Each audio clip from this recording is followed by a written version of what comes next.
تو ابی بن کعب نے کہا یہی تو تقویٰ ہے. تم جب اپنی منزل کو جا رہے ہو مطلب نیکی کرتے کرتے تو دائیں بائیں گناہ بہت آئیں گے, غلطیاں بہت ہوں گی, جرم کے کام بہت ہوں گے, تمہیں اپنے دامن کو سمیٹنا ہوگا. وہ کون سا دامن ہے؟ دل, قلب, نفس.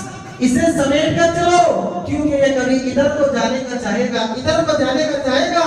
اگر تم ادھر ادھر ہوگے تو سب سے پہلا کپڑا نہیں, تمہارا دل تار تار ہوگا, تمہارا تقویٰ کہاں چلا جائے گا؟ بہت پیچھے. تو اللہ کے نبی نے فرمایا جو انسان متقی اور پرہیزگار ہوگا قیامت کے دن میرے قریب ہوگا.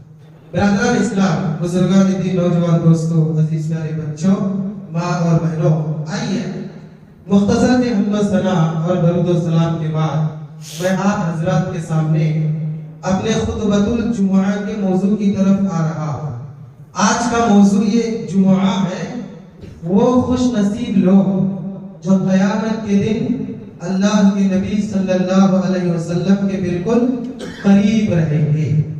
ویسے ہم سب جانتے ہیں کہ ایک انسان کی پیدائشی فطرت ہوتی ہے کہ وہ کسی نہ کسی مفاد کی وجہ سے کسی نہ کسی کے قریب ہوتا ہے, کسی نہ کسی سے جڑ کر رہتا ہے. کبھی دنیا کی غرض ہوتی ہے, کبھی آخرت کی غرض ہوتی ہے. آپ دیکھیے ہر کوئی کسی نہ کسی کے قریب رہنا چاہتا ہے اور وہ عمل کرتا ہے کہ اس سے اس کو کامیابی ملے, اور وہ یہ سوچتا ہے کہ میرے اس کام کی وجہ سے وہ مجھے ہمیشہ قریب رکھے. وجہ کیا ہے؟ فائدہ اٹھانے کے لیے, مفاد کے لیے, کسی مطلب کے لیے. اور دنیا میں جس طریقے سے انسان یہ چاہتا ہے قیامت کے دن بھی بعض لوگوں کے قریب ہوں گے, ان کے اچھے اعمال کی وجہ سے اور برے اعمال کی وجہ سے. اور دیکھیے جو انسان اچھے لوگوں کے قریب ہوگا ظاہر سی بات ہے اس کا نتیجہ بھی اچھا ہی نکلے گا. جو انسان برے لوگوں کے ساتھ ہوگا ظاہر سی بات ہے اس کا نتیجہ بھی برا ہی ہوگا. اللہ کے نبی صلی اللہ علیہ وسلم فرماتے ہیں کہ ایک اچھے دوست اور برے دوست کی مثال ایسی ہے گویا کہ ایک عطر بیچنے والا اور ایک آگ جھونکنے والا, بھٹی جھونکنے والا. اگر کوئی انسان ایک عطر فروش کے پاس بیٹھے تو یا تو وہ اس سے عطر خریدے گا یا نہیں تو کم سے کم اسے خوشبو تو میسر ہوگی. اور اگر کوئی انسان ایک بھٹی جھونکنے والے کے پاس بیٹھے, کچھ کام بھی نہیں ہے اس بھٹی والے سے اس کے باوجود بھی یا تو اس بھٹی کی چنگاریوں سے اس کے کپڑے جلیں گے یا نہیں تو کم سے کم اس کو اس بھٹی کا دھواں تو لگے گا. دونوں حالتوں میں نقصان کا اندیشہ ہے. تو اچھے لوگوں کے ساتھ رہنا اس میں اچھا ہی ہے اور برے لوگوں کے ساتھ رہنے میں نقصان کے سوا اور کچھ نہیں ہے. آئیے کچھ لوگ اتنے بھی بدنصیب ہوں گے کہ قیامت کے دن دنیا کے سب سے برے لوگوں کے ساتھ ہوں گے. میدان محشر میں ایسے لوگوں کے ساتھ اللہ ان کو اٹھائے گا جو دنیا کی تاریخ میں سب سے برے ہوں گے, سب سے برے. اللہ کے نبی صلی اللہ علیہ وسلم ایک مرتبہ عبداللہ بن عمر رضی اللہ تعالیٰ عنہ کہتے ہیں نماز کا ذکر کرتے ہیں. نماز کا ذکر کرتے ہوئے آپ نے فرمایا من حافظ علیہا کانت له نورا وبرہانا ونجاتا یوم القیامہ ومن لم يحافظ علیہا لم يكن له نورا ولا برهانا ولا نجاة وكان يوم القيامة مع قارون وفرعون وهامان وأبي بن خلف. اس حدیث کو سنن دارمی میں نقل کیا گیا ہے. اللہ کے نبی فرماتے ہیں جو انسان دنیا میں نماز کی حفاظت کرتا تھا قیامت کے دن اللہ تبارک و تعالیٰ اس کو ایک نور عطا کرے گا, ایک روشنی عطا کرے گا, ایک جنت میں جانے کی دلیل برہان یعنی سرٹیفکیٹ عطا کرے گا اور اس کے لیے کامیابی عطا کرے گا. اور جو لوگ دنیا میں نماز کی حفاظت نہیں کرتے تھے, نماز کا قیام نہیں کرتے تھے, پابندی سے نماز نہیں پڑھتے تھے, قیامت کے دن نہ ان کے لیے کوئی نور ہوگا, نہ ان کے لیے کوئی دلیل ہوگی اور نہ ہی ان کے لیے کوئی نجات ہوگی, بلکہ یہ لوگ قیامت کے دن حامان کے ساتھ ہوں گے, فرعون کے ساتھ ہوں گے, قارون کے ساتھ ہوں گے, نمرود کے ساتھ ہوں گے اور ابی بن خلف کے ساتھ ہوں گے. یہ کون لوگ رہیں گے؟ دنیا میں سب سے بدتر لوگ. کسی نے کہا انا ربکم الاعلی, کسی نے کہا میں سب سے بڑا رب ہوں, کسی نے کہا میں ہی اللہ ہوں, کسی نے کہا میں ہی معبود ہوں، کسی نے کہا مجھ سے بڑی بادشاہت نہ یہاں زمین پر کسی کی ہے نہ آسمان پر کسی کی ہے، کسی نے کہا دنیا میں مجھ سے بڑا مالدار کوئی نہیں ہے۔ اتنے برے لوگ جنہیں دنیا یاد بھی کرتی ہے تو لعنت کے ساتھ یاد کرتی ہے، لیکن قیامت کے دن ان کے ساتھ کون کون ہوں گے؟ جو دنیا میں نماز نہیں پڑھتے۔ اللہ اکبر، یعنی وہ بھی برے اور نصیب اور تقدیر کے لحاظ سے یہ بھی برے۔ کیوں ایسا؟ برے لوگوں کے ساتھ اگر ہوں گے تو اللہ جس سختی سے ان کا حساب لے گا ان کا بھی حساب لے گا۔ اللہ اکبر، لیکن کچھ خوش نصیب بھی لوگ ہوں گے، اتنے خوش نصیب لوگ ہوں گے کہ وہ انبیاء کے ساتھ ہوں گے، صالحین کے ساتھ ہوں گے، شہداء کے ساتھ ہوں گے، صدیقین کے ساتھ ہوں گے۔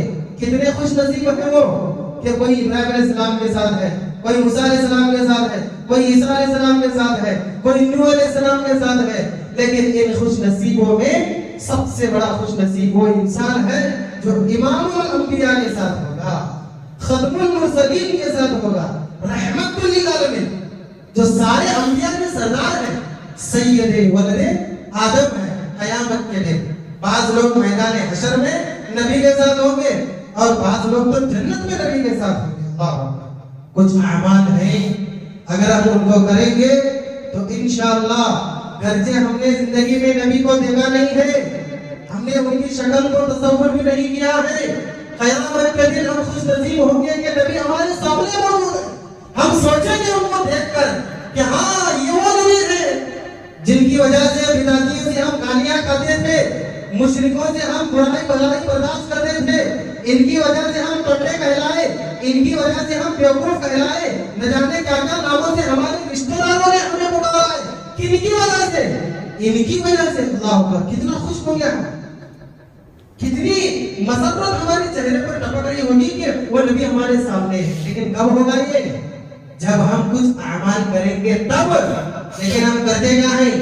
بجائے اس کے کہ ہم وہ اعمال کریں کہ جیتے جی نبی کو دیکھ تو نہیں سکے، قیامت کے دن نبی کے قریب ہو، ہم وہ اعمال کرتے ہیں کہ کبھی یہودیوں کے قریب جا رہے ہیں، کبھی عیسائیوں کے قریب جا رہے ہیں، کبھی مشرکین کے قریب جا رہے ہیں، کبھی ہم مغرب زدہ لوگوں کے قریب جا رہے ہیں، کبھی بے حیا لوگوں کے ساتھ ہم بیٹھ رہے ہیں، کبھی بے شرم لوگوں کے ساتھ ہم تعلق جوڑ رہے ہیں۔ اعمال سے ہے نا عمل ہے۔ اب دیکھیے آج کتنے ایسے نوجوان ہوں گے، مسلمان ہوں گے، داڑھی والے ہوں گے، نماز روزے کے پابند ہوں گے، لیکن کل کا سورج نکلنے سے پہلے سب سے پہلے خوشی وہ یہ محسوس کریں گے کہ میں نئے سال کی مبارکبادی دوں میرے دوست کو، میرے باپ کو، میری ماں کو، میرے رشتہ دار کو۔ ارے یہ غیروں کے تہوار ہے، غیروں کا طور طریقہ ہے، ہم کرتے ہیں ماشاءاللہ، کر رہے ہیں ہم۔ کتنے ہی لوگ سوچ کے بیٹھے ہوں گے کہ نیا سال آ رہا ہے، ہم مبارکبادی دیں گے، کیا ان کا عمل کر کے ان کی محبت سے ان کے یہ قریب ہونا نہیں ہے؟ ظاہر سی بات ہے، ضرور قریب ہونا ہے۔ جو انسان جس کے کام کو پسند کر کے وہ کام کرتا ہے گویا کہ وہ اس کے قریب ہو رہا ہے۔ یعنی اللہ کا پسندیدہ کام کرو، اللہ کے قریب ہوں گے، اللہ اور اس کے رسول کے پسند کا کام کرو، اللہ اور اس کے رسول کے قریب ہوں گے۔ دنیا داروں کے پسند کا کام کرو تو دنیا داروں کے قریب ہوں گے۔ پتہ یہ چلا کہ ہم غیروں کے کام کر کے غیروں کے قریب نہیں ہوں گے، بلکہ وہ کام کریں گے کہ جس کے قریب ہم ہوں، مرنے سے پہلے 1,00,000 1.5 لاکھ 2 لاکھ کروڑ مرتبہ ہم ان کا نام لیے ہوں گے اور درود کے ذریعے رحمت کے مطلوب ہوں گے۔ کن کے؟ جناب محمد رسول اللہ صلی اللہ علیہ وسلم کے۔ جیتے جی تو دیکھیں گے انشاءاللہ قیامت کے دن، امید رکھتے ہیں کہ ہم ان کے قریب ہوں گے۔ سب سے پہلا عمل دیکھیے، بہت اہم عمل ہے، اگر ہم وہ کرتے ہیں انشاءاللہ نبی صلی اللہ علیہ وسلم کے بالکل قریب ہوں گے۔ اور یاد رکھیے، نبی کے قریب ہوں گے تو نبی ہماری سفارش کریں گے، نبی قریب ہوں گے تو نبی کے ارد گرد لوگوں کے ساتھ اللہ مہربانی کا معاملہ برتے گا۔ جتنے بڑے انسان سے جتنی زیادہ دوری ہوگی ہم اتنے کمزور ہوں گے۔ دنیاوی لحاظ میں دیکھیے، جتنا بھی بڑا آدمی ہے ہم اس کے جتنا قریب ہوں گے، ہم اندر کے اندر کیا سوچتے ہیں، وہی کچھ نہیں کر سکتا میرے کو، میرے پیچھے بہت بڑا آدمی ہے، میں بہت بڑے آدمی کا بہت اسپیشل آدمی ہوں، قریب ہوں، جانتے ہیں تو میرے کو، ہاں جانتے ہیں۔ کیوں ایسا ہوتا ہے؟ کیونکہ بڑے آدمی کا ہاتھ ہو جائے، اور بڑوں کے بڑی سید الانبیاء، سید ولد آدم کے قریب ہونا کیا معمولی بات ہے؟ بہت بڑا اعجاز ہے، بہت بڑا تمغہ ہے، وہ بھی کہاں؟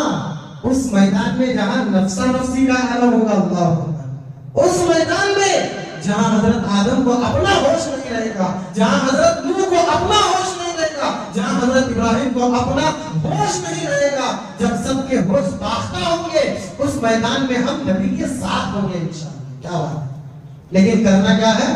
پہلا عمل دیکھیے، اگر ہم یہ کرتے ہیں انشاءاللہ اللہ کے نبی کے قریب ہوں گے۔ وہ عمل کیا ہے؟ ہم اپنے آپ کو متقی اور پرہیزگار بنائیں۔ سبحان اللہ۔ جب تقوی کی بات آتی ہے تو کبھی کبھار بات کرتے ہوئے بولنے والے کے بھی رونگٹے کھڑے ہو جاتے ہیں۔ تقویٰ ہے ہی اتنی اہم چیز۔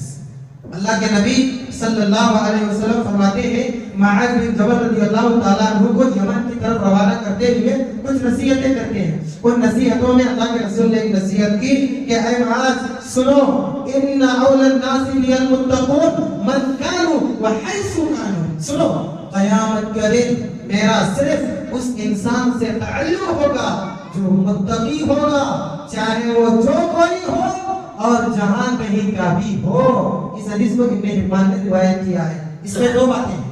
سب سے پہلی بات تو یہ کہ جو تقوی والا انسان ہے اللہ سب کو تقوی کے نور سے منور کر دے، چاہے اس کی زندگی کتنی بھی سیاہ ہو، دنیاوی زندگی، تقوی کے نور سے اللہ ہم سب کو منور فرما دے۔ اللہ کے نبی کہتے ہیں پہلی بات یہ کہ جو انسان تقوی والا ہے وہ میرے قریب ہوگا۔ کہاں؟ قیامت کے دن۔ دوسری اور اہم بات اللہ کے نبی فرماتے ہیں میں یہ نہیں دیکھوں گا کہ وہ کون ہے، میں یہ نہیں دیکھوں گا کہ وہ کہاں کا ہے۔ ہم کسی سے دوستی کرنا چاہتے ہیں، دیکھتے ہیں کون ہے، کیسا ہے، کدھر کا ہے، سب کچھ ہم پرکھتے ہیں۔ اللہ اکبر۔ نبی کے پاس کوئی امتیاز نہیں ہے، امتیاز صرف تقوی کا ہے۔ نہ صرف نبی بلکہ نبی کے جو اللہ ہم سب کے مالک الملک اللہ رب العالمین ہے، ان کے پاس بھی اگر معیار اور ترازو کسوٹی ہے، کوئی کوالٹی ہے تو تقوی ہی کی ہے۔ اللہ کہہ رہے بتا جو کوئی بھی ہو، کہیں کا بھی ہو، اگر وہ تقوی والا ہے قیامت کے دن میرے قریب ہوگا۔ میں ایک منٹ میں سمجھانے کی کوشش کروں آپ حضرات کو کہ تقوی کسے کہتے ہیں۔ تقوی کہتے ہیں اللہ کو ڈر کر تمام نیک اعمال کرنا، اللہ کو ڈر کر تمام گناہوں سے بچنا۔ ایک آدمی تہجد کی نماز پڑھتا ہے، الحمدللہ بہت خوشی کی بات ہے۔ بعض نوجوانوں کو جب ہم دیکھتے ہیں کہتے ہیں کہ بھائی تم فطر کی نماز نہیں پڑھ رہے، کیوں ایسا؟ تو کہتے ہیں کہ نہیں صاحب ہم تہجد کی نماز کے لیے فطر کو معلق کرتے۔ کتنی خوشی ہوتی ہے ایسے بات سن کے، میں بھی خوش ہوتا ہوں کبھی ایسی باتیں سنتا ہوں اور سنا ہوں۔ تو بعض لوگ کیا سمجھتے ہیں تہجد کی نماز کوئی پڑھتا ہے، نیکیاں بہت کرتا ہے، بہت متقی پرہیزگار آدمی ہے ماشاءاللہ، چہرے سے بھی نور ٹپکتا ہے۔ صرف نیکیاں کرنا متقی پرہیزگاری کی علامت نہیں ہے، گناہ سے بچنا مکمل نیکی اور گناہ سے بچنا مکمل متقی اور پرہیزگاری کی نشانی ہے۔ ہم کیا سمجھتے ہیں نیکیاں کرو بہت متقی پرہیزگار۔ تقوی کا معنی اصل میں بچنا ہے۔ تقا یتقی کا معنی کوئی عربی نہیں جانتا ہوگا، تھوڑا بہت جانتے ہوں گے تو آپ کو پتا چلے گا کہ اس کا معنی ہی ہوتا ہے بچنا۔ متقی کا معنی ہوتا ہے بچنے والا۔ کس سے بچنے والا؟ نیکیوں سے۔ ارے نیکیاں تو کرنا ہے بھائی، تو بچنے والا کس سے؟ اللہ سے ڈر کے گناہوں سے بچنے والا، یہ متقی اور پرہیزگار ہے۔ اللہ اکبر۔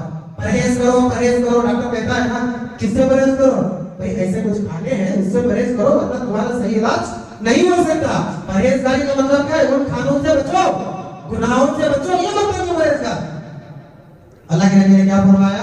ایسا اگر کوئی متقی اور پرہیزگار ہے قیامت کے دن میرے قریب ہوگا۔ اور یہ تقوی کی جہاں تک بات آتی ہے نا، صحابہ کرام بھی اس کو بار بار سمجھنے کی کوشش کرتے تھے، جبکہ وہ خود عرب ہے، عرب لوگوں کو عربی نہیں آتی ہے، اس کے باوجود کیونکہ تقوی ہے نا اسی اصل کوالٹی والی چیز کہ صحابہ سے سمجھتے تھے تقوی کسے کہتے ہیں، تقوی کا مطلب کیا ہے، تقوی کتنی بڑی چیز ہے، کتنی اہم چیز ہے۔ ایک مرتبہ ابی بن کعب بیٹھے ہوئے ہیں، حضرت عمر رضی اللہ تعالیٰ عنہ داخل ہوئے، کہنے لگے ابی تم عالم ہو، میں آپ سے ایک مسئلہ پوچھنا چاہتا ہوں، پوچھئے۔ کہنے لگے تقوی کا مطلب کیا ہے؟ ابی بن کعب نے کہا اچھا تقوی کا معنی نہیں معلوم، میننگ معلوم ہے ڈکشنری میں، مطلب بتائیے ایگزامپل دے کر۔ تو ابی بن کعب نے کہا عمر کبھی ایسے راستے سے گزرے ہو کہ جس راستے میں دائیں بائیں دونوں کاٹے ہیں اور وہ راستہ بالکل تنگ ہے، بہت ہی تنگ اور بالکل چھوٹا راستہ ہے، دائیں بائیں دونوں کاٹے کے درخت ہیں۔ تو حضرت عمر نے کہا گزرا تو ہو ایسے راستے سے؟ تو ابی بن کعب نے کہا اس راستے سے جب تم گزرتے ہو تو کیسا گزرتے ہو، کس طریقے سے تمہارا گزر ہوتا ہے؟ بے خبری میں ایسے ہی چلتے جاتے ہو جیسا تم مدینہ میں چلتے ہو؟ کیونکہ عمر ہے نا، بعض لوگ تو عمر نام رکھ کے بھی ماشاءاللہ اتنا خوش ہوتے ہیں، کیونکہ عمر کا ذکر کرنے کے وقت زبان کنٹرول میں آ جائے، دل اپنے قابو میں ہو، نہیں ہو سکتا لیکن پھر بھی میں کروں گا۔ حضرت عمر نے کہا اچھا جب میں ایسے راستے سے گزرتا ہوں تو میں اپنے کپڑوں کو سمیٹ لیتا ہوں، کیونکہ تنگ راستہ ہے، دائیں بائیں کاٹے ہیں، اگر میں کپڑوں کو سمٹ کر نہیں جاؤں گا تو میرے کپڑے پھٹیں گے، ہو سکتا ہے اگر اور بے خبری میں چلوں تو میرے چمڑے کو بھی وہ کاٹنے لگے اور کھرچ جائے، خون بھی نکل سکتا ہے۔ تو ابی بن کعب نے کہا یہی تو تقویٰ ہے، تم جب اپنی منزل کو جا رہے ہو، مطلب ایک ہی کرتے کرتے تو دائیں بائیں گناہ بہت آئیں گے، غلطیاں بہت ہوں گی، جرم کے کام بہت ہوں گے، تمہیں اپنے دامن کو سمیٹنا ہوگا۔ وہ کون سا دامن ہے؟ دل، قلب، نفس، اسے سمیٹ کر چلو، کیونکہ یہ کبھی ادھر کو جانے کا چاہے گا، ادھر کو جانے کا چاہے گا، اگر تم ادھر ادھر ہوگے تو سب سے پہلا کپڑا نہیں تمہارا دل تار تار ہوگا، تمہارا تقویٰ کہاں چلا جائے گا؟ بہت نیچے۔ تو اللہ کے نبی نے فرمایا جو انسان متقی اور پرہیزگار ہوگا قیامت کے دن میرے قریب ہوگا۔ اللہ ہم سب کو تقوی کی دولت سے مالا مال فرما۔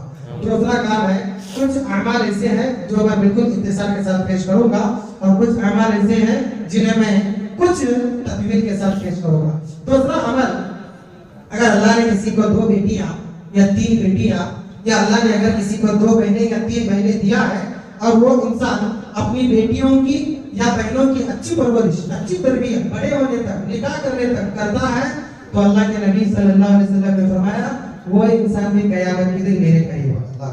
حضرت انس بن مالک رضی اللہ تعالیٰ عنہ کہتے ہیں اللہ کے نبی صلی اللہ علیہ وسلم نے فرمایا من آل جاریتین حتی تبلغ جاء یوم القیامت انا وہوا وضم اصابعہ۔ حضرت انس بن مالک کہتے ہیں جو انسان 2 بیٹیوں کی پرورش کرے گا یہاں تک کہ وہ بڑی ہو جائے، یعنی تبلغہ کا مطلب نکاح تک، جب تک نکاح ان کا نہیں ہوتا تب تک ان کی خبرگیری کرتا رہے، پرورش کرتا رہے، تربیت کرتا رہے، دیکھ بھال کرتا رہے، حسن سلوک ان کے ساتھ کرتا رہے، قیامت کے دن میں اور وہ ایسے ہوں گے۔ اور نبی نے اپنی انگلیوں کو پورا ملایا ایسا، یعنی میں اور وہ تھوڑا بھی جدا نہیں ہوں گے۔ سبحان اللہ، کتنی بیٹیاں ہیں جن کے ماں باپ زندہ ہیں، باپ جب بیٹی کو دیکھتا ہے تو کیا سوچتا ہوگا، بیٹے کو دیکھتا ہے تو کیا سوچتا ہوگا۔ اللہ کی قسم کھا کر کہتا ہوں کہ دونوں کو دیکھتے وقت ذرا نہ ذرا اس کی سوچ میں فرق ضرور ہوگا۔ کیوں؟ یہ لانے کا سبب ہے، یہ لے جانے کا سبب ہے، یا کچھ پتا نہیں۔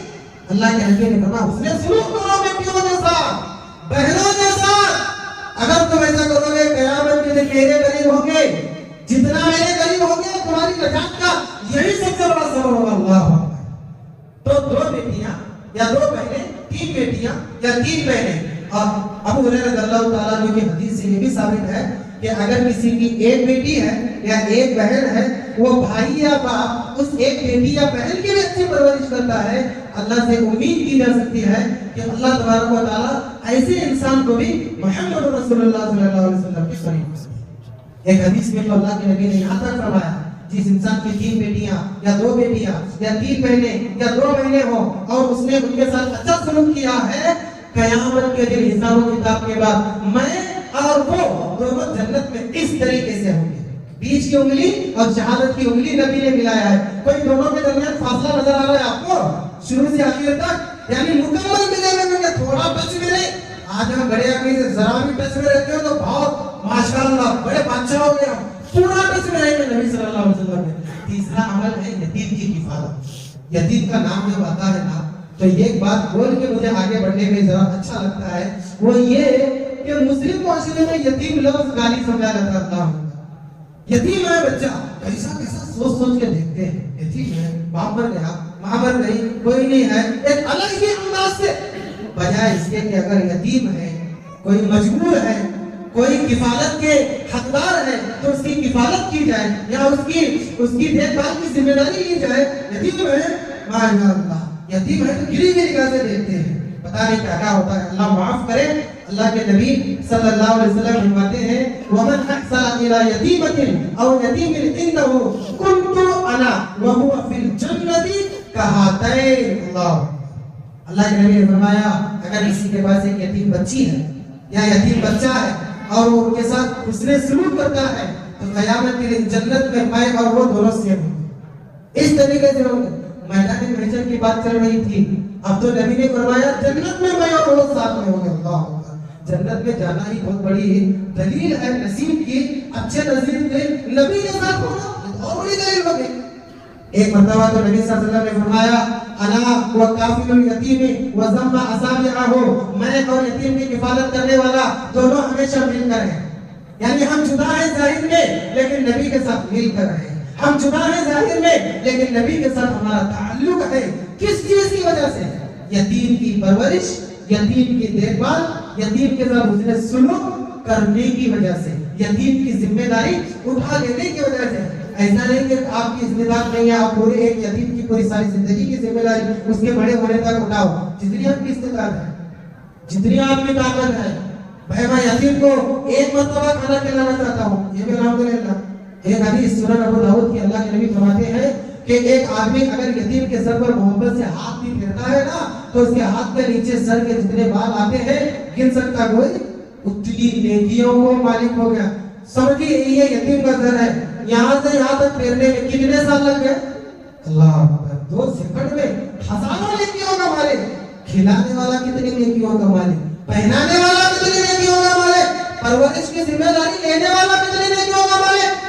ہم تو رشتہ دار کے بھی یتیم ہیں تو آنکھ کدھر کر لیتے ہیں، ارے بوجھ نہیں، اگر اس کی طرف محبت سے بھی دیکھو تمہارے نیکیوں کا ترازو بوجھ بن جائے گا۔ سمجھ رہے ہیں؟ یہ ہے یتیم کی کفالت۔ اللہ کے نبی نے فرمایا اگر کوئی یہ کام کرتا ہے قیامت کے دن میں اور وہ جنت میں اس طریقے سے ہوں گے۔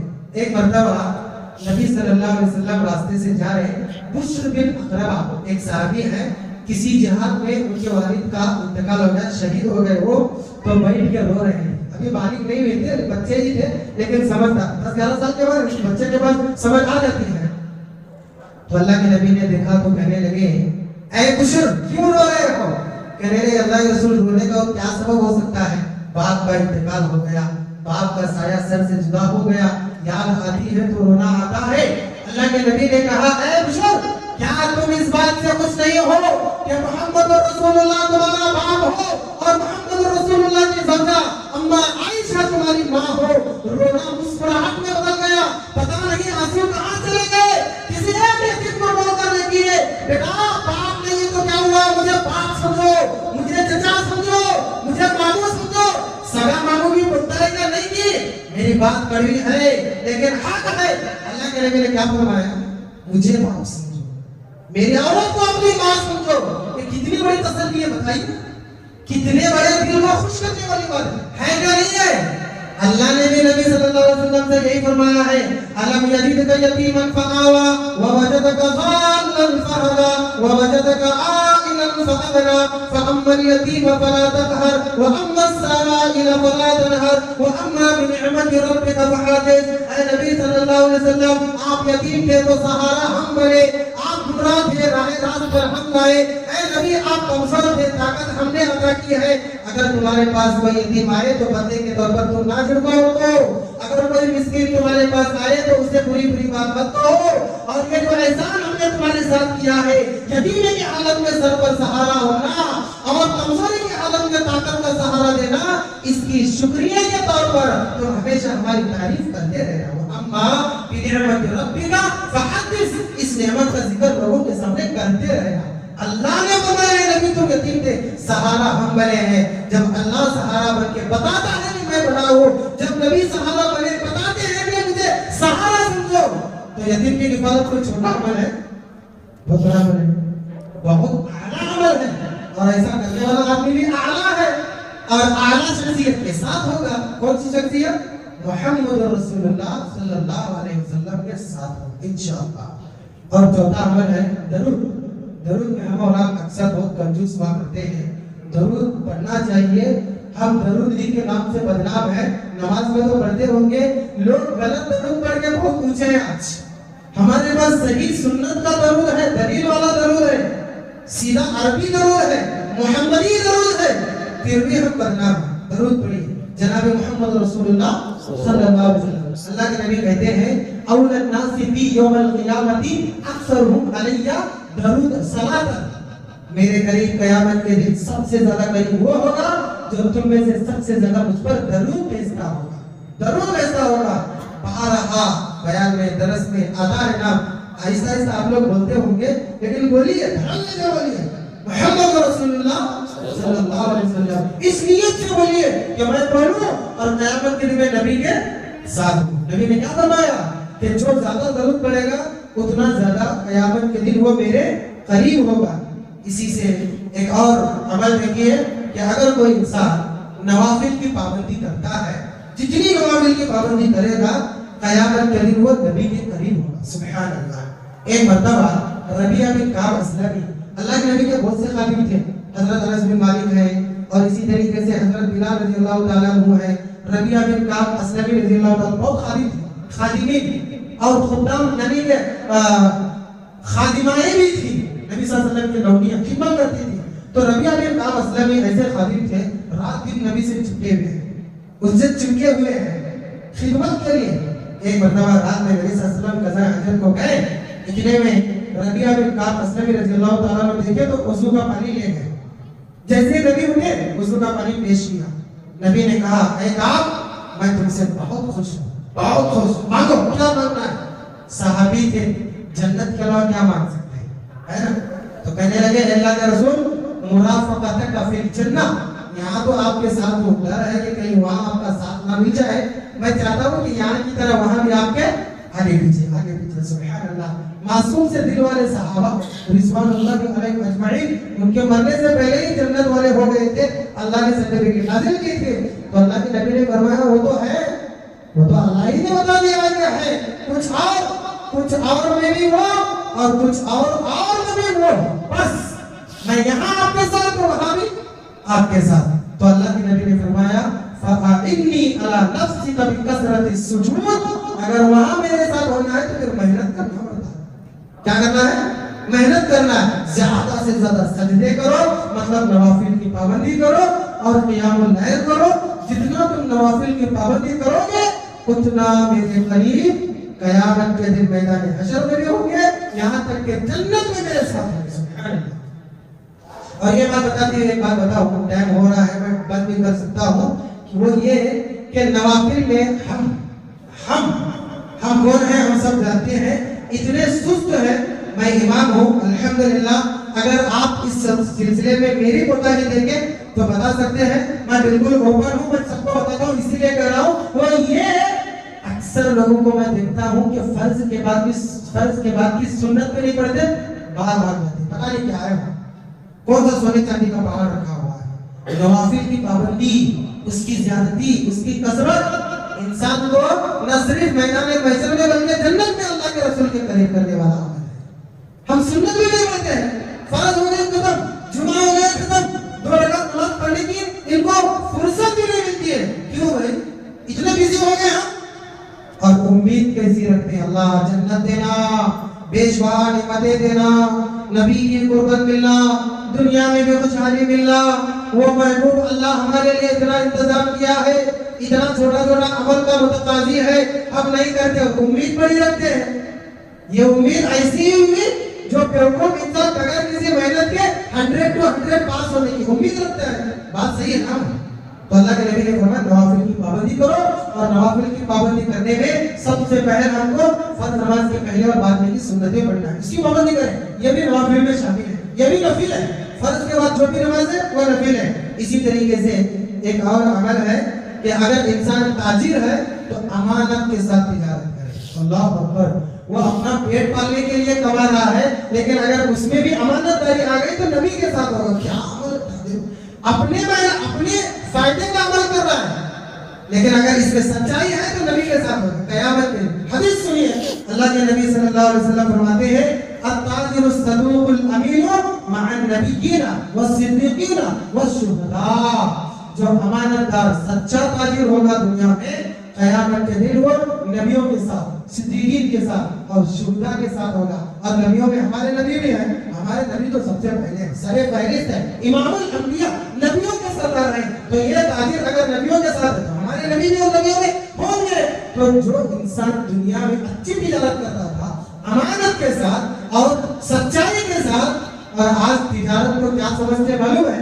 اگر تجارت کے ساتھ سچائی اور امانت داری آ گئی تو نہیں کر سکتے. اتنا بھی لوگ آج سمجھتے ہیں, جبکہ تجارت ہی سب سے بڑا امتحان ہے, حلال کمائی میں سب سے موسٹ امپورٹنٹ کام ہے. اسی میں ہم اتنا بیوقوفانہ سوچتے ہیں کہ تجارت میں امانت داری سچائی نہیں, بہت اچھا ماشاءاللہ کرنا چاہیے, ایکسپرٹ ہیں آج کے زمانے کے لوگ. نہیں, کر کے دیکھیے, یہاں اگر کچھ ملے گا نہ ملے وہاں سب کچھ ملے والا ہے نا.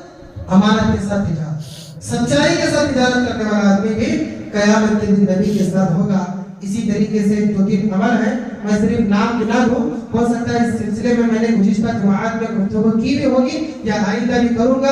اس میں ایک تو ہے نبی سے محبت, اور ایک ہے نبی کی اطاعت, اور تیسرا ہے آخری جو آج کے خطبے کا عمل ہے جس سے انسان نبی کے قریب ہوگا, وہ ہے حسن اخلاق, یعنی اچھے اخلاق. ایک تو نبی سے محبت, ایک صحابی ہے, اس کا واقعہ سناتا ہوں بات ختم کرنے سے پہلے, اور دوسرے جو ہے انشاءاللہ پھر بولوں گا انشاءاللہ اللہ نے توفیق دی. ایک صحابی آئے, آگر نبی سے کہنے لگے اللہ کے نبی بتائیے قیامت کب آنے والی ہے؟ نبی نے کہا اچھا قیامت کب آنے والی ہے, کیا تیاری کرے آپ قیامت کے لیے؟ لیکن تیاری تو کچھ نہیں کیا میں, لیکن آپ سے محبت بہت زیادہ ہے. تیاری تو کچھ نہیں کیا کا مطلب وہ صحابی تھے, ہم ذرا کر کے بہت بڑے ایسا سوچتے ہیں, وہ بہت کچھ کر کے سوچتے تھے کہ کچھ بھی نہیں کیے. وہ مطلب ہے اس کا مطلب یہ نہیں کہ وہ کائنات کے نیک عمل سے, ایسا نہیں. صحابی ابو موسیٰ اشعری رضی اللہ تعالیٰ عنہ کے انتقال کا جب وقت قریب آیا, رونے لگے.